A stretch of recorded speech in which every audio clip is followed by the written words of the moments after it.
I know promising results is scary because your services are intangible, invisible, maybe even abstract. At the same time, promising results is mandatory. Your best client needs clear expectations of the results they can expect at the end of the service. And there's some friction here. I know. Trey Gamage, a current community member and a consultant in the education space, is working through the same friction. The clip you're about to see comes from a live group coaching call where I'm talking to Trey and helping him refine what his results should be. We're using some reports from inside the community, and we're talking through the process so you can see how you can go from big abstract ideas into refined, sharp metrics, results you can promise your clients. Watch this clip. You'll enjoy it. So, Trey, we get assessment in 7 days. What do I get in 30 days, Trey? So in 30 days, we'll have a change in leadership effectiveness. And that metric is going to be conducted with the 360 feedback assessments from various staff members and a satisfaction rate. So this was actually new from the report. This wasn't something I had seen before, but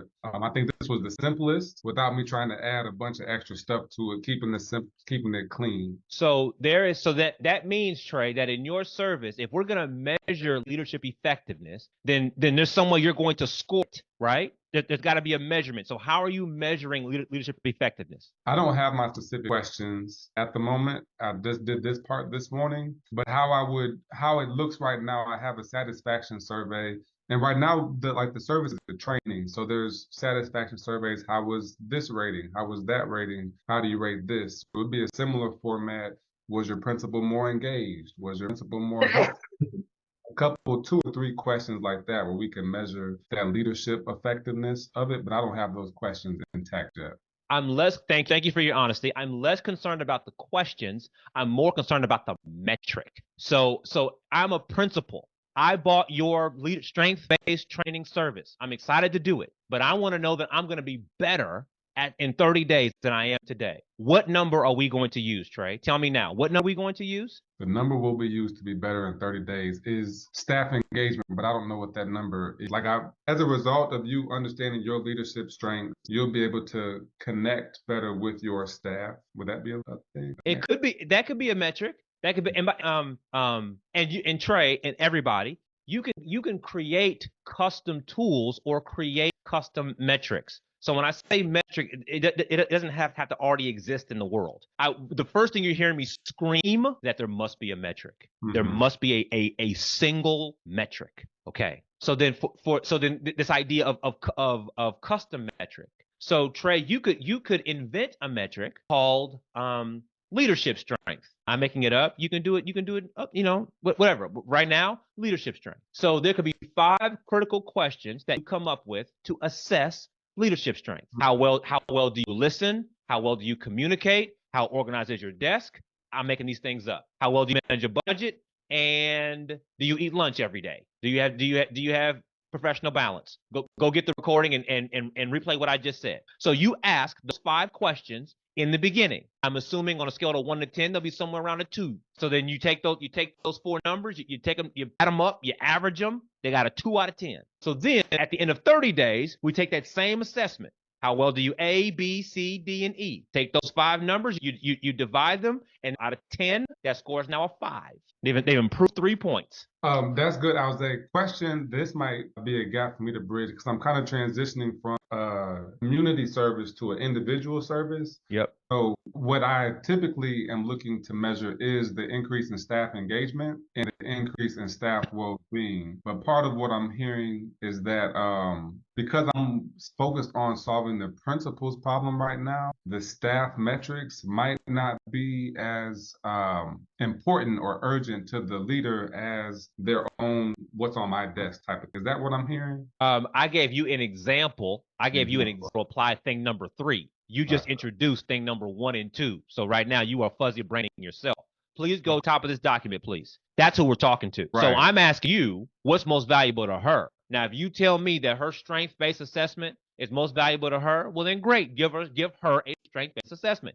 If you tell me that her team's score is more valuable to her, well, then measure the team. Either is whatever makes sense. I got you. So the problem is this leader needs to leverage their strengths to inspire and engage their staff. So as I think through my quick win is, hey, here's how you can leverage your strengths to engage and improve your staff's well-being. For the 30-day follow-up, I'm saying, hey, I showed you your strengths, and after 30 days, you're more effective. What I would like that metric to be like, before you ask me the question, what I would have said the metric would have been. Pause. In the story, Trey, in the story, what should the metric be given what you just said? Give us the answer, please. It should be staff engagement and well-being. It should be a satisfaction survey, because that's the problem.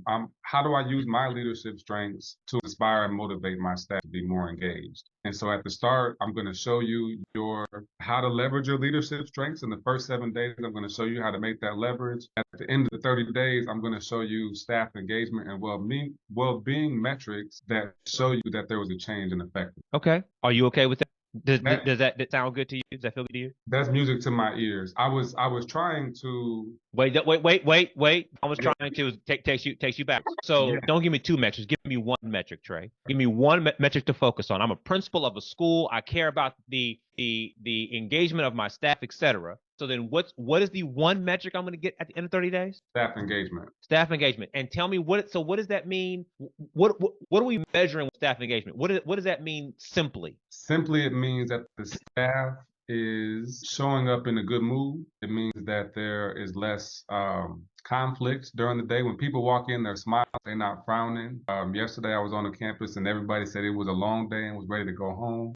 Can we pause right here? Can we measure smiles, Trey? Yeah, we can measure smiles. Okay, hey, everybody, I'm trying to show us how simple it could be if we let it. So what we're saying here is we're telling this school principal, in the first 7 days, we're going to measure your strength to make sure that you are strong enough to lead this team well. And here's how we know we're leading this team well. We're going to count smiles. So today is Monday. I saw 2 smiles when I came in. Now, when I leave here 30 days from now, they're going to be at least 5 more smiles. I promise you that. Principal, you want to count smiles? It's 10 grand. Very different conversation, Trey. Do you like what I'm describing, Trey? Yes, I do. I do like what you're describing. And I think keeping it in that conversational tone. I'm with Pradeep. Me and Pete like to be smart. We like to be smart. I can turn that off a little bit better now in my problem calls. And so I feel like this is more of a natural conversation I'm having in person versus when we're here, I'm trying to be really smart and think about it versus on the phone. I can, I'll ask the person like, hey, what do you want to see?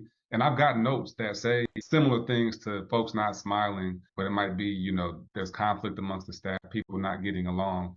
And thank you for being honest about the comparison. Kind of, when I'm with clients, I had this energy when I'm in here. That's real. I understand that. The press that these new tools are offering you here is to intentionally design this smile metric into the service. So you're not because see, when you told me your problem call, Trey, that's box number 4. So they gotta get on the phone with you to hear about the smile metric. I don't want to learn about it in box number 4. I want this on your website, man. I want We Count Smiles to be on the website. I want your LinkedIn profile to say We Count Staff Smiles. They don't even know who you are, but they know that you're in the smile creation business. That's the thrust of these tools that I'm offering you here, right? So I know intellectually, but I'm trying to get it to radiate, man. I'm trying to get it in every place where they touch your company. They know what you're measuring. We measure stuff around here. We don't be guessing. We measure stuff. Secondly, the things that we measure matter.